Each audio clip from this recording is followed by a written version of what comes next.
Salut à tous, aujourd'hui on se retrouve pour l'épisode numéro 71 de l'After Zap Image. On débute avec une déclaration de Didier Deschamps sur l'interview de Karim Benzema. Il a fait une interview avec des journalistes Benzema où il a annoncé comme d'habitude son envie et son désir de revenir en équipe de France. Donc Didier Deschamps il nous dit quel que soit le joueur il est libre de s'exprimer, je choisis en fonction d'un collectif et d'un groupe. Tout le monde sait que depuis que Didier Deschamps et Karim Benzema et notamment l'affaire de la sextape, ils ont eu ce petit différend. En plus Karim Benzema il avait dit que Didier Deschamps en gros il était raciste, ça s'était très mal passé entre les deux. Je pense que voilà, c'est terminé pour Benzema en équipe de France tant que ça sera Didier Deschamps en tant que sélectionneur. Donc voilà, Didier Deschamps encore une fois il ne l'a pas sélectionné dans son groupe, dans la liste des joueurs de l'équipe de France pour les 2 prochains matchs amicaux. Ensuite on voit une déclaration de Zinedine Zidane, il nous dit beaucoup d'équipes peuvent gagner la Ligue des Champions et Tottenham en fait partie, c'est sûr. Moi je trouve que c'est vrai que cette année en Ligue des Champions c'est beaucoup plus ouvert que les précédentes années. Les précédentes années on savait que le Real Madrid allait être là, le Bayern Munich en général, l'Atlético aussi était très présent, la Juventus, mais cette année je trouve que le niveau est beaucoup plus homogène et il y a beaucoup plus d'équipes qui peuvent prétendre à aller jusqu'au bout de la Ligue des Champions, notamment les équipes anglaises qui font un très bon parcours à l'heure actuelle. Et d'ailleurs cette équipe de Tottenham elle en fait partie, elle développe vraiment du beau jeu, elle a gêné le Real Madrid sur ces 2 matchs. Donc voilà, je trouve que cette année la Ligue des Champions c'est très ouvert, on peut pas se prononcer à l'heure actuelle sur les potentielles équipes qui iront jusqu'au moins en demi-finale de la Ligue des Champions. Ensuite on voit une déclaration de Leroy Sané, il nous dit ce n'est pas juste d'être jugé par rapport à la valeur d'un transfert, nous on n'a rien demandé. Quand il dit nous, c'est les joueurs qui coûtaient énormément cher, par exemple à Kylian Mbappé ou à Neymar. Voilà, Neymar il coûte 220 millions, mais il faut aussi se rappeler que à côté de ces 220 millions, il va vendre beaucoup de maillots, il va aussi rapporter pas mal de sponsors, de publicité pour le Paris Saint-Germain. Donc c'est pas seulement sur le plan sportif qu'on peut juger ces joueurs-là.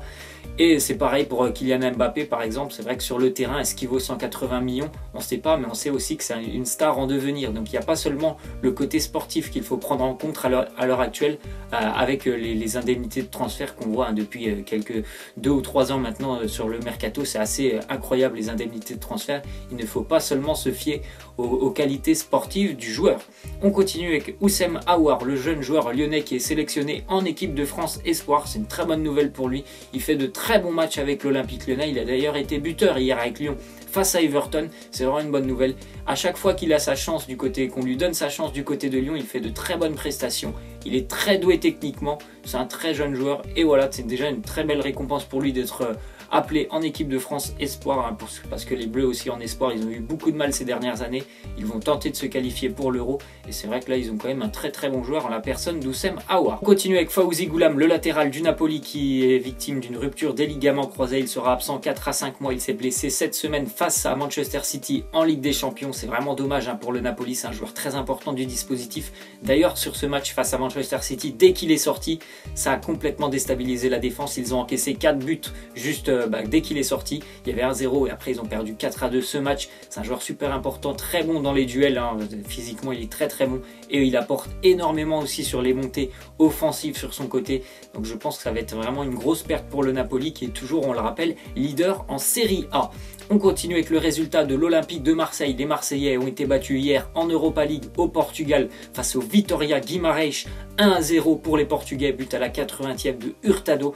Marseille aurait dû ramener un point, ça aurait été vraiment une bonne chose de ramener un point parce que voilà, dans 2 semaines maintenant ils vont encore jouer à l'extérieur à Konyaspor. Ça va être important de surtout pas perdre ce match parce que en ramenant un point hier, les Marseillais ils auraient fait vraiment un grand pas vers la qualification. Et voilà, ils ont été battus dans le match. Bon, je sais pas s'ils méritent de faire match nul ou de perdre Marseille, mais c'était un match assez décevant de leur part. Ils n'ont pas vraiment montré de réelles choses. Ils ont eu beaucoup de difficultés à bouger et bousculer le Vitória Guimarães qui est à peu près 10e ou 9e dans le championnat portugais. C'est quand même que ça montre que cet effectif il a beaucoup de difficultés et que le match face au Paris Saint-Germain c'était un petit peu un trompe-l'œil. En plus de ça, on sait que voilà, il s'est passé beaucoup de choses pendant ce match.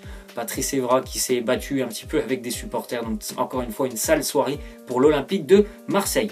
On continue avec l'OGC Nice qui a été battu du côté de la Lazio face à la Lazio Rome 1-0. Les Niçois qui avaient fait un bon match, on va dire solide, parce que leur dernière prestation c'était assez décevant.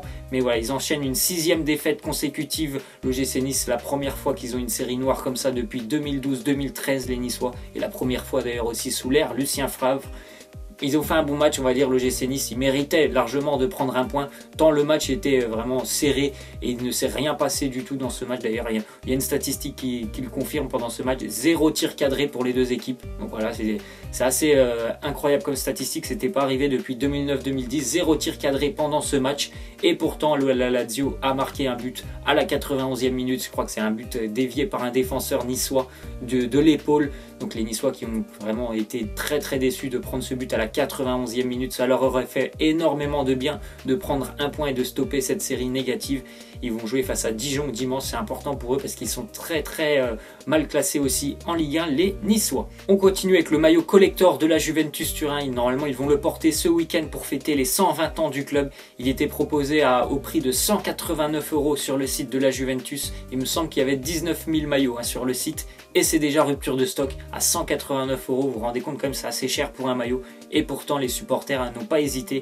Ils l'ont acheté directement. Déjà une rupture de stock. Très joli maillot, un vintage pour fêter les 120 ans du club de la Juventus. On continue avec une petite info qui concerne Cristiano Ronaldo. Ses déclarations après le match face à Tottenham, elles ne sont pas très bien passées du côté du Real Madrid, que ce soit pour les dirigeants et aussi pour les joueurs recrutés cet été, par exemple Hernandez ou Dani Ceballos. Il a dit tout simplement que les joueurs qui sont partis lors du dernier mercato, Pepe, Rames et Morata, n'ont pas été remplacés du côté du Real Madrid, ce qui est vrai, mais ça n'a pas plu quand même pour les dirigeants du Real Madrid. C'est vrai que, voilà, que Ronaldo remette en cause le mercato et en plus pour les joueurs qui sont arrivés, donc en fait il est en train de les dénigrer, tout simplement le français Hernandez, Dani Ceballos. Donc c'est vraiment une petite sortie de route de Cristiano Ronaldo qui n'a pas beaucoup plu. On continue avec Demarai Gray, le jeune milieu de terrain de Leicester qui a officialisé son contrat, nouveau contrat pour lui avec Leicester pour 4 ans. Très bon milieu de terrain, il a seulement 21 ans, il commence vraiment à enchaîner les matchs. Déjà l'année dernière, il a fait une grosse saison, à peu près 30 matchs avec lui, à Leicester avec lui. Donc voilà, il fait un très bon début de saison aussi. C'est un joueur très talentueux et je pense que c'est vraiment une bonne nouvelle de compter sur lui pour Claude Puel qui a un effectif assez intéressant. Et d'ailleurs, il nous dit: la première des choses est de voir les joueurs que j'ai à ma disposition, et puis pour Hatem, nous verrons bien. Ouais, il y avait des rumeurs qui envoyaient Hatem Ben Arfa du côté de Leicester. Il a tout de suite démenti Hatem Ben Arfa, il a dit: je vais terminer mon contrat au Paris Saint-Germain. Donc Claude Puel, je pense qu'il a un effectif assez intéressant. Jamie Vardy, Riyad Mahrez, Slimani, Iboura au milieu de terrain, le jeune Gray. Voilà, il y a quand même des joueurs assez intéressants en défense pour que Leicester puisse au moins terminer dans les 10 premières positions de ce classement. Je pense qu'il va être capable de franchement ramener quelque chose et un petit peu ce qui se passait avec Claudio Ranieri lorsqu'il était il y a 2 ans. Je pense que c'est vraiment une bonne nouvelle pour Claude Puel d'avoir rejoint un club comme Leicester. On continue avec le beau geste de Lionel Messi. On se rappelle de son match face à l'Olympiakos il y a 2 semaines où il avait sorti quelque chose de sa chaussette. Après, on a su que c'était du sucre qu'il avait sorti de sa chaussette, mais il y a eu des journalistes quand même qui avaient pensé que c'était un produit dopant qu'il avait absorbé lors du match, juste avant le match face à l'Olympiakos. Donc après le match, Lionel Messi, par l'intermédiaire de ses avocats, il a porté plainte contre les gens qui ont sorti ce genre d'accusation. Il a bien sûr gagné son procès. Les journalistes doivent payer maintenant 70 000 € de dédommagement à Lionel Messi. Et ces dédommagements, Lionel Messi il a tout de suite dit qu'il allait les donner à Médecins Sans Frontières, une organisation. Voilà. Donc très très beau geste de la part de Lionel Messi qui il s'est servi en gros de cette accusation pour redonner tout ça à une fondation pour les médecins. Donc c'est un très beau geste de Lionel Messi. On continue avec Manchester United qui s'intéresse de près à un défenseur français, Dayot Upamecano, le jeune joueur qui évolue à Leipzig. Sa clause libératoire est fixée à 100 millions d'euros. C'est quand même assez incroyable. Encore une fois, 100 millions d'euros pour Upamecano. Ça fait quelques matchs où il est vraiment intéressant avec Leipzig. Moi, je ne le connaissais pas du tout, ce joueur. Je l'ai un petit peu découvert lors du match face à Monaco en Ligue des Champions. C'est vrai que c'est quelqu'un d'intéressant et d'assez solide sur le plan défensif. C'est un mur, mais voilà, de là à coûter 100 millions d'euros, je pense que ce serait une très grossière erreur de la part de Manchester United. On verra bien sûr si ça se fera ou pas au prochain mercato. À l'heure actuelle, ce ne sont que des rumeurs, ce possible transfert de Dayot Upamecano, et on apprend aussi que l'équipe de France le regarde de plus en plus souvent. Les émissaires qui sont souvent là pour Didier Deschamps pour un petit peu observer tous les joueurs, ils s'intéressent aussi beaucoup à Dayot Upamecano. Peut-être qu'il viendra en équipe de France lors d'une prochaine sélection avec les Bleus. On va terminer avec la question de fin. Vous voyez, il y a 3 équipes, équipe A, équipe B, équipe C. Si vous faites un Soccer 5, quelle équipe vous allez choisir? Alors bon, pour moi, ça sera l'équipe B. Vous regardez l'équipe B, Buffon, Maldini, Ronaldinho, Pelé, Ronaldo. Je pense que l'équipe B est largement supérieure aux autres équipes, même si c'est vrai que dans l'équipe A, il y a par exemple Maradona ou Messi.